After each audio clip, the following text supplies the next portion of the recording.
Nagbalis ka ng tricycle. Kag nakaagom sang minor nga mga pilas, ang 5 ka mga sakay lakip ng driver matapos sila nabungguan sang sports utility vehicle o ng SUV. Natabo ang insidente sa barangay Bayan, Passi City, pasado alas 3 ng hapon, Hulyo 12. Ang driver sa tricycle mo si alias Juni, 47 anyos, residente sa barangay Bacuranan, Passi City. Kag ang driver sa SUV, amo si alias Philip, 52 anyos, residente sa Kabangkaran City, Negros Island Region.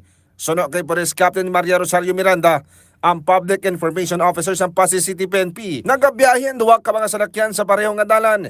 Yara sa unahan ang tricycle kag nagasunod naman ang SUV. Nag-overtake ang SUV pero wala na tansar sa driver kag nalabot ang buli sa tricycle. Nagtabog ang tricycle sa kawayan nga balay kag nagbaliskad. Nakaangkon sang minor nga mga pila sa mga sakay kag hilway na sa katalagman. Meron ng miscalculate ng oras sir Blau kay lang mo gano'n sa sir medyo buong buo pero ading kapan nga Ulan. sa plan. Kag mga ka-K5 nagpahayag ng driver sa SUV nga sabto niya kung mapulig siya sa inog gasto sa mga napilasan sang aksidente. Balita nagikan sa Passi City.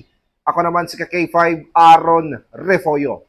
Para sa Kampiyon na Balita, Serbisyo Publiko kang Kalingawan sa Iloilo, number 1 na kita, K5 News FM. Balita ang ginadulong sa inyo sang DTX Coffee Mix. Himo sa natural nga sangka pareho sang amarkuso, chia seeds, sugared cane extract powder. DTX Coffee Mix. Nakakapi ka na, naka-detox ka pa. DTX Coffee Mix. Mabakal sa mga butika. Ang ining nga balita ang ginadulong sa inyo sang DTX Coffee Mix. Himo sa natural nga sangka pareho sang amarkuso, chia seeds, sugared cane extract powder. DTX Coffee Mix. Nakakapi ka na, naka-detox ka pa. DTX Coffee Mix. Mabakal sa mga butika.